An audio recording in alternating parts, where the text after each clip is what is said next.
Pessoal, esse aqui vai ser o Mindblow de número 12 e vamos falar sobre o título, né? REST and Everything. Vou falar um pouquinho sobre o que é o REST, boas práticas dele também e o ecossistema que você faz desenvolvendo em sistemas com REST. Bom, meu Twitter tá ali, o meu GitHub e o meu site que não tem nada ali, então vocês fiquem à vontade, né? Posso falar, peço não ficar à vontade, assim. Vou falar um pouquinho sobre o Web Services primeiro. Quando a gente fala em REST, cara, nada faz sentido se a gente não falar sobre o Web Services. Por quê?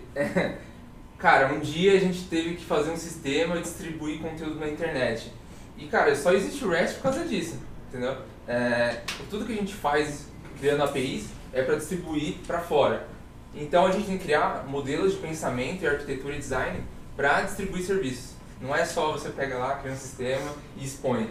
Tem seus problemas, você tem que fazer decisões de arquitetura e design para o negócio ficar bonitinho e tal. E eles criaram algumas metodologias diferentes, né, que foram SOAP, Remote Procedure Call e o REST. A gente vai falar um pouquinho do REST, né. Eu vou falar só um pouquinho sobre o RCP, porque na hora que a gente vai desenhar um URL, a gente mostra porque o REST é um pouco mais simples.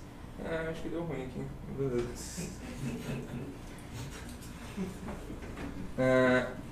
Vamos entrar mais embaixo de novo, né? A gente falou sobre o Web Services, agora a gente tem que ir um pouquinho mais embaixo de novo. O que é o HTTP? É um protocolo de comunicação. E o que isso quer dizer, né? Quando você fala em protocolo de comunicação, é um acordo entre todas as partes. É um acordo entre quem? Um cliente e um servidor. Imagine que você vai no restaurante e no restaurante você é o cliente. E você tem que fazer pedidos. Você faz pedidos para um garçom que ele vai te responder. Dá para fazer? Não dá. Basicamente é isso o HTTP. E por que a gente está falando de HTTP, REST, Web Services? Que sopa de letrinhas gigante, né? E basicamente o REST ele foi construído sobre o HTTP. Por quê? Porque o HTTP ele é amplamente difundido, entendeu? Todos os browsers implementam esse protocolo de comunicação e, vamos lá, 90% dos browsers, vamos dizer. Essa aqui é uma imagem bem simples do que eu estava falando. O meu browser, na verdade, eu vou fazer uma requisição para um servidor e ele vai ter que me atender. É aquele negócio que eu falei, pedido e resposta.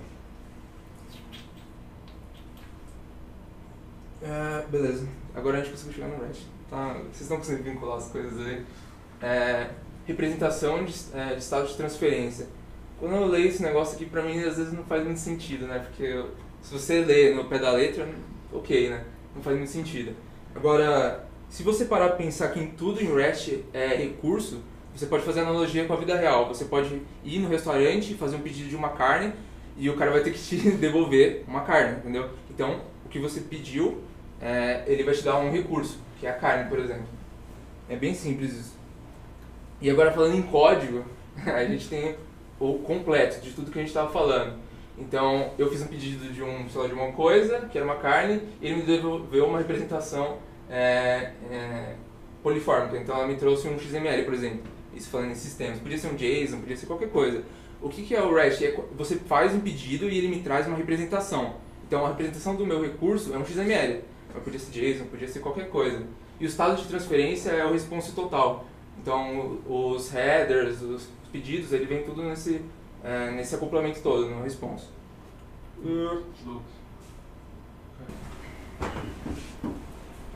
Beleza, então eu vou falar um pouquinho sobre as características do REST, né? Como ele foi construído basicamente dentro dos conceitos do HTTP, a gente fala para você utilizar o máximo possível dos conceitos que já vem nele. Mudou a cor aqui.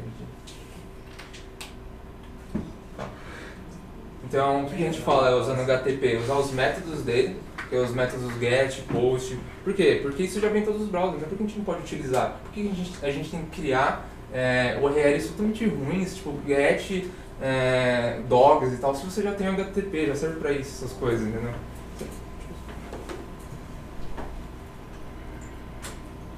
Stateless, uma das coisas que quando a gente fala de API REST, cara, na verdade é uma coisa que a gente comete muito erro.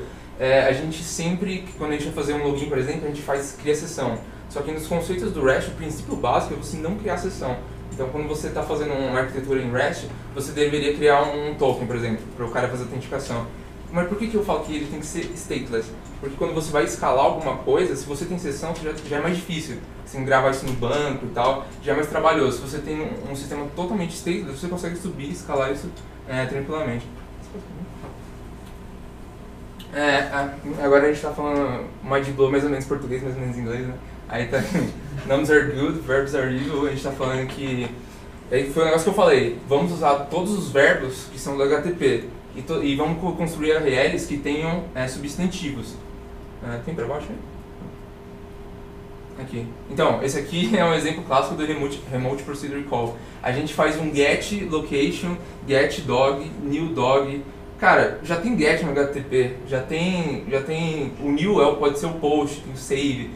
Você viu como fica confuso fazer as URLs dessa maneira? A gente pode criar uma URL desenhada muito mais simples, fazendo... Qual é o problema? Desenhando assim, a gente resumiu todo aquele quadro, a maioria dele, em um simples quadro mais básico, que você consegue usar os métodos do HTTP, post, get, put, delete, e simplificou a URL, tá? /docs.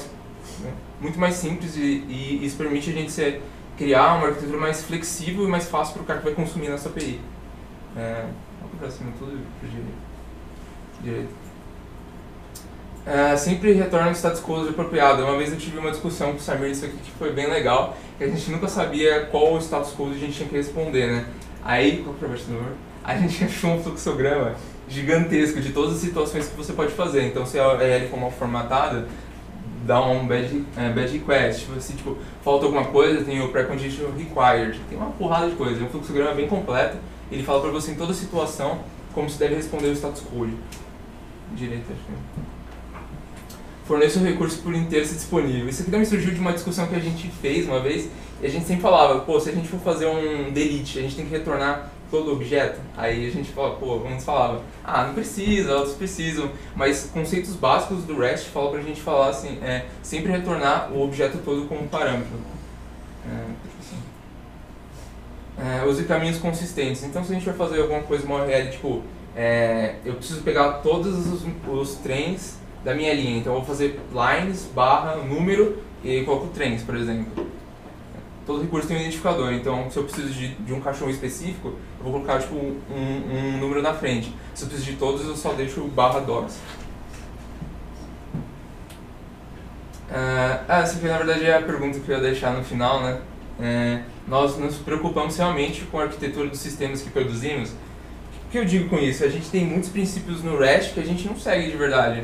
Ou pelo menos a gente vê e não faz muito sentido quando a gente olha para alguns sistemas. E a gente olha para ecossistemas que a gente tem sistemas, os quais comunicam com outros, que a gente muitas vezes olha para os princípios e não faz muito sentido. Entendeu? E eu sempre fico me perguntando, será que a gente realmente a gente se importa com isso? Ou a gente faz só os projetos por fazer e, cara, se tiver que integrar um dia, deixa assim, tá bom. Valeu.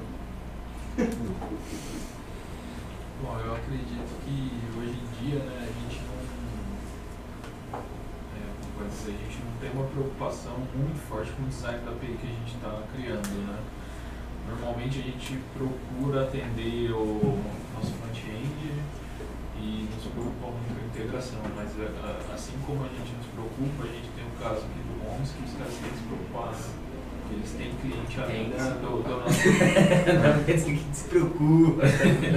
Então, mas porque eles têm clientes externos mesmo, né? Então, acho que isso tem que começar a ser uma preocupação de todos, né? Porque, da mesma forma que a gente vende, que tem API e tudo mais, né? Alguém vai consumir isso aí uma hora e tal, e aí? É aquele momento. Esse lance de stateless também é muito foda. Uma coisa que eu não sabia pra disso. Escalar, depois começa a ser um problemaço. Mas isso vem junto assim, às vezes você só tem, você tem API, e o maior consumidor da API é o próprio site do home. E no nosso caso, é custoso você autenticar o cara, pegar as permissões, várias coisas. Por isso se cria a sessão na escala. Porque, beleza, eu posso passar o token, mas vou ter que autenticar. Vou ter que recuperar a informação, vou ter que fazer um monte de coisa. Você tem que validar uma porrada de coisa. Se isso aí já onerar, tipo, é 1 segundo pra fazer isso, ok, é 1 segundo que você vai ter toda a sua chamada. Sem contar que não é todo sistema que precisa escalar, né? A maioria dos sistemas que a gente faz para cliente tem meia dúzia de usuários, né? Um dos casos que eles falam mais para você criar, na verdade, você não tem que ser pragmático. Isso aqui tipo, não é uma verdade absoluta, nada é, entendeu? Você tem que seguir os conceitos, as premissas, algumas delas para te ajudar. Não é que você tem que chegar e fazer tudo aquilo lá, não é regra, cara, isso não tem jeito. São melhores práticas para o seu sistema se escalar melhor, para ser melhor desenhado, entendeu? São decisões de arquitetura e nem essas decisões de arquitetura são sempre coesas, não são sempre assim, entendeu? E, bom. Uma coisa que a gente tinha conversado bastante no almoço, você falou, Juju, que tem que pensar nas integrações e tal. Mas uma coisa que a gente estava conversando esses dias no almoço, eu queria depois a gente levar essa até discussão para o X e tal. Eu acho que uma das vantagens, mesmo que ninguém vai integrar além da gente, uma das vantagens de fazer as nossas APIs definidinhas, certinho, fica mais fácil de testar, fica mais fácil de manter. Hoje em dia tem muita API que retorna, tipo, um objeto alinhado com uma porrada de coisa, aí dá pau ali num cara que você vai salvar ali no meio, você não tem como mostrar os erros direito, você não tem como testar direito. Eu acho que algumas coisas que a gente pode fazer de design de API ajudaria a deixar o sistema mais modular mesmo, a testar melhor, a programar melhor. Uma API faz muita coisa, é difícil de ver tudo, né? Eu acho que se você pensar do jeito que ele prega ali, que é recurso mesmo, você já vai para esse caminho, né? Só essas APIs quebradas. Né? Tem um sistema que é você manda um JSON gigante alinhado com 1 milhão de coisas lá, se vira aí back-end. E é um inferno tratar isso, né? Tratar os erros disso. Só um asterisco, muita coisa que eu tirei aqui foi de uma coisa que o Ju tinha me passado, que era um guideline da Heroku, que é completo, muito completo de como você tem que desenhar uma API. Não é nem REST, como você tem tipo, os status e tal. Por que você retorna o objeto todo? Porque na hora de testar, como o Gil falou, é muito mais fácil, por exemplo. E tem coisas mais complexas, por exemplo, tipo, tem processamentos que são assíncronos. Você faz, só que o seu pedido só vai vir depois, vai retornar 202. E, cara, beleza, qual o sistema nosso que a gente faz isso? Nenhum. Mas beleza, um dia que a gente precisar fazer, a gente for virar um Facebook, um Twitter, os caras usam tudo isso aqui, entendeu? Todas essas regras os caras seguem, porque pra eles é melhor, entendeu?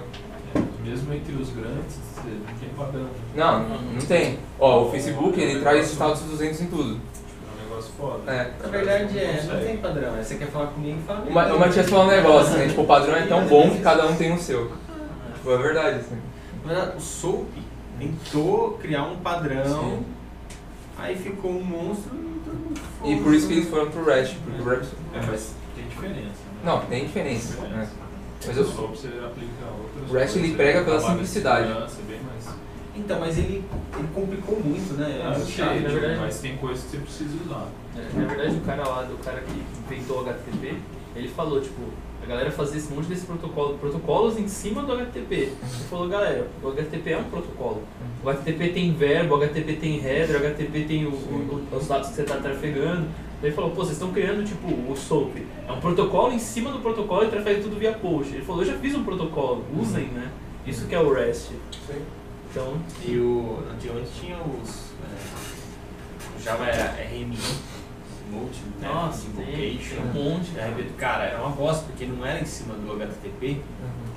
E o que acontece? O HTTP roda em cima daquela porta, então você tem browser escutando ali. Acho que 100% do browser entende, você não precisa de ferramentas, você não precisa abrir porta no Fire, você não precisa de um monte de coisa, cara. Já tá lá, por que a gente não usa? É isso que o REST fala, não, já tá lá, cara. Por que a gente precisa inventar mais coisa? Não, usa o que tá pronto, já altamente difundido. E é isso aí.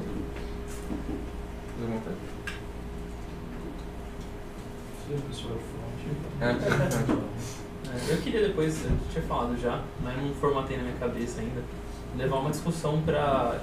Porque dependendo de como você muda a API, muda como que são as interfaces, né? Então eu queria dar uma discussão até pro pessoal de UX, tudo, tipo a empresa inteira pensar nisso, porque quando você faz as APIs quebradas, a gente não tem que fazer as telas monstruosas, talvez tem que fazer pequenas telas e ações, igual eu falo o Basecamp lá. Você cria um cara, ele salvou, aí você vai adicionando sub-itens, ele vai salvando item por item, você editou, já edita ali na linha. Acho que a gente deveria pensar nossas aplicações dessa forma, assim, pensar em em coisas mais dinâmicas, do que preenche um cadastro gigante com 200 passos, dá um save, quebrou numa tela lá dentro. Como é que você mostra o feedback pro cara? No terceiro passo, no sub-item de não sei o que, quebrou. No último save lá, você não tá nem mais vendo o dado. Né? E não faça API para interface, para atender aquela interface.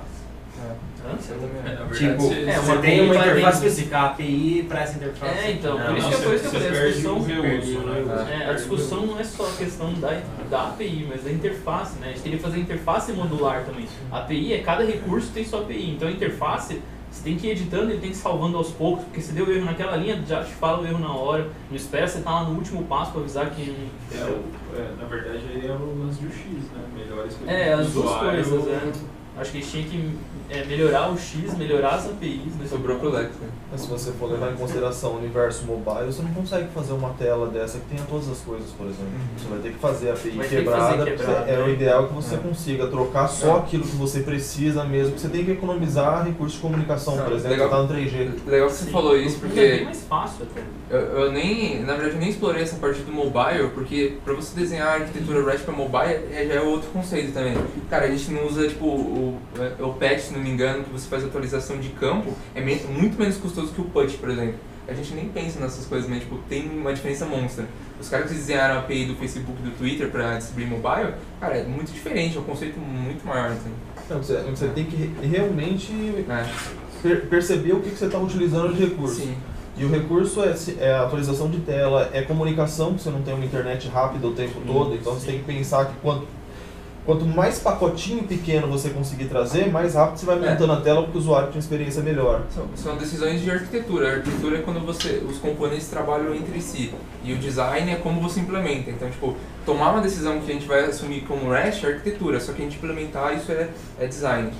E, cara, isso depende de cada aplicação para aplicação. Entendeu? Bom, legal. Isso aí. Valeu.